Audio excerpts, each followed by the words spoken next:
Hello mga idol, good morning sa inyo lahat mga idol. Today's episode tayo po mag-coins out mga idol sa ating ininvest mga idol.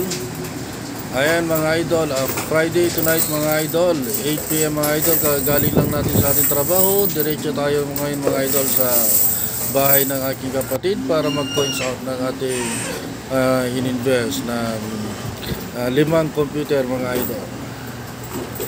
Mga idol, so ito yung masayang part mga idol na kikita tayo mga idol. Kailangan natin ng pera ngayon mga idol. Ang sarap mag-coins out mga idol. Ito na yun, daming coins. May motivation ako sa inyo mga idol. Ito motivation ko sa inyo mga idol. Alam ko ang problema natin ay pera. Madalas natin problema yan mga idol. Kung 5 years ago, problema mo ang pera, ngayon problema mo pa rin ang pera, sigurado ako 5 years from now, problema mo pa rin ang pera. Bakit? Kasi wala kang binago sa buhay mo, tama? Patuloy, umiikot lang yung buhay mo. Wala kang pinagbabago. Kung kulang ang kita mo, hindi masama magdagdag ng kita. Mag-invest ka, magnegosyo ka, mag-part-time ka. Basta marangal, makatao, wala kang inaapakan, go ka lang. Patuloy ka lang sa pangarap mo. Huwag kang tumigil hanggang sa hindi mo ito makakamit. Kung si Diwata nga, kinaya. Ikaw pa kaya? Maging positibo ka lang sa lahat ng bagay. Huwag kalimutan ng Diyos sa buhay mo. Yan ang pinakamahalaga sa lahat. Mga idol, no? So, huwag tayong mawala ng pag-asa mga idol. Kaya natin yan mga idol. Alam nyo mga idol, kung tutusin, kung gusto nyo talagang umangat sa buhay, kaya ninyo eh. Kaya ninyo yan. Kailangan lang baguhin ninyo yung mindset sa buhay.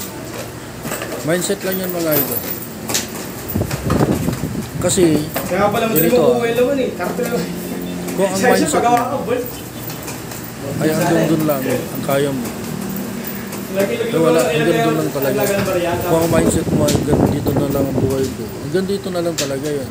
Pero kung ang mindset mo mga idol, kung ang nasa isip mo, kayang-kaya mo masenso,